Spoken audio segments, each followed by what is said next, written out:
дәрумендер мен минералдардың керемет күші. Сәлем, мен Русланмын. А, Б, С, Д, Е, К латын әліпбиінің әріптері ғана емес, дәрумендердің де атаулары. Бұл организмге аса пайдалы және қажетті заттектер. Біз оларды тағамнан аламыз. А дәруменін өсумен көру дәрумені атауға болады. Себебі, ол арқылы сен жақсы өсесің. Ал көзің тамаша көреді.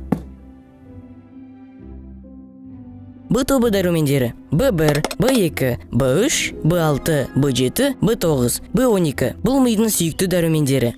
Олар ақылды болуға көмектеседі.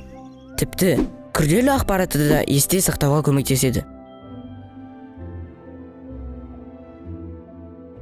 С дәруменін күшті иммунитет дәрумені деп атауға болады. Себебі ол арқылы сен аурулардан қорғанасың.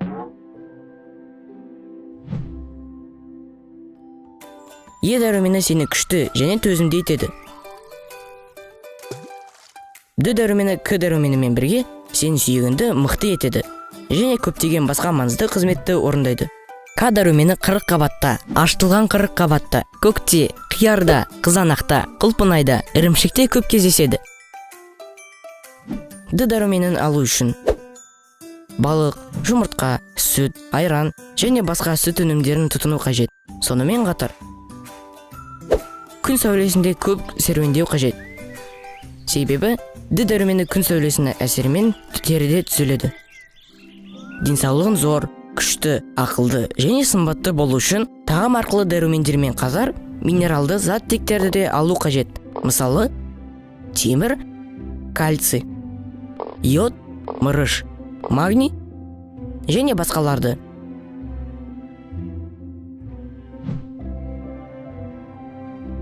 Кальций сүйектің мықты болу үшін, ал тістің тішеге ұшырамай сау болу үшін қажет. Кальций сүтте, сүзбеде және басқа сүт өнімдерінде көп мөлшерде кездеседі.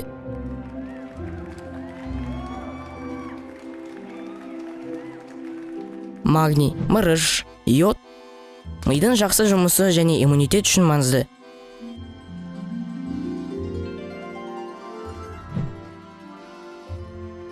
Сондай-ақ, йод қалқанша бездің жұмысы үшін аса маңызды. Йод теңіз балығында және басқа теңіз өнімдерінде көп мөлшерде болады. Магний қарақұмықта және басқа жармаларда, бананда, жаңғақтарда, қызанақтарда көп кездеседі. Мырыш асқабақ дәндерінде, қара жидекте, тауық етінде, үрме бұршақта және басқа бұршақ тұқымдастарда болады. Темірді алу үшін ет, жұмыртқа, жармалар, алма және басқа жемістерді жеу пайдалы. Темір арқылы организмнің әр жасушасына оттегі жеткізіледі.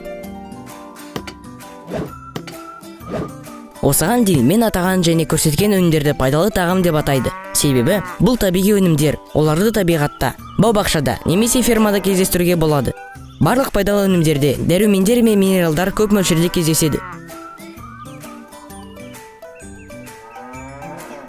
Бірақ пайдасыз тағам да болады. Бұл тағам өнеркәсібі технологиясының көмегімен пайдалы тағамнан жасалатын өнімдер.